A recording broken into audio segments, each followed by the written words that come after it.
All right, thank you guys.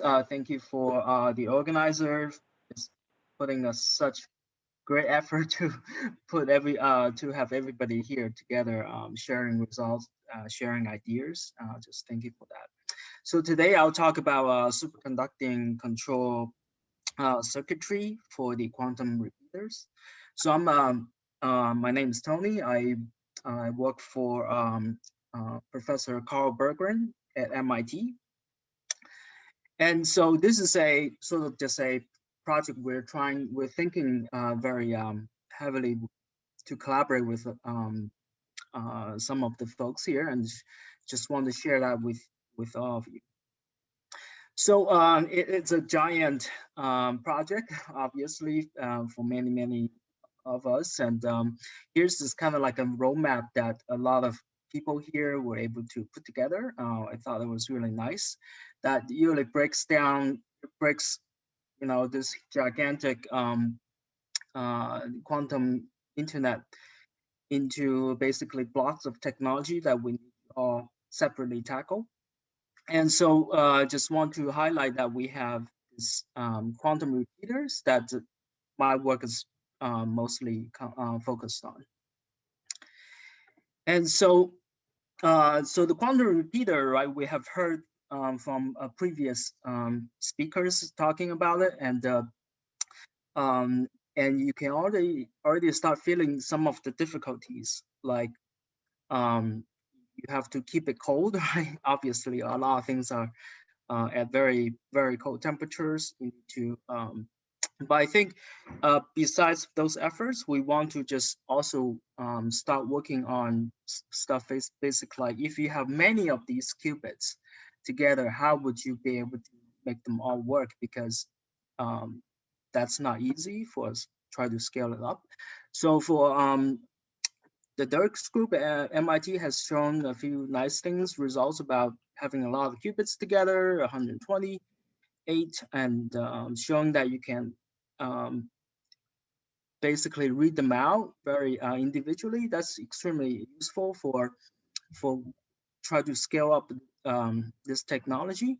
So now we have to really think about if we want to control these things, it's not very easy, because one, they all have to stay very cold to be very good, but also to control them, we may have to have a lot of power dumping into that. And to solve this issue, we propose that we want to use a lot of superconductors to solve this problem. So superconductors are able to carry circuit currents without any energy dissipation. So that's really nice. So once we think that, oh, these bubbles are all green, that we probably have this quantum repeater really a prototype coming out. So just to like what Mikhail was talking about at Harvard, that his work at Harvard, right, and some of the research done in Delft, they all use basically gold. It's not a superconductor to control their qubits.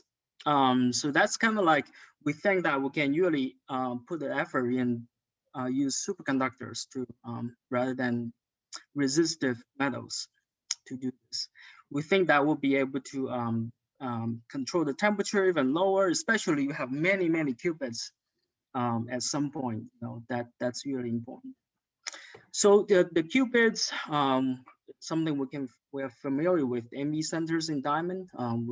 It has very nice quantum states we can work with, and obviously they all need to have RF frequency signals to control them. So we think that at some point we're gonna use TIM vacancy in this project, and we're able to basically apply a lot of technology we have in our group to really package them into this kind of circuit chips that we had a lot of experience with. So hopefully it'll be very small in the end, at the end of the day. So we've done a lot of nice work on packaging RF circuits that use superconductors, right? They are very small footprint. They work at low temperatures, so that's very nice. So our experiment first just want to put the TIM vacancy on the superconducting RF circuits and just to control them and see that it's been all the experiments that you to done with the gold, it can be done with the superconductors. So hopefully we'll achieve low power dissipation, and that will be the first goal to show. So these collaborations between Dirk England's group and Sandia, and so this is a very nice work that we are thinking to hopefully start. Thank you for your attention.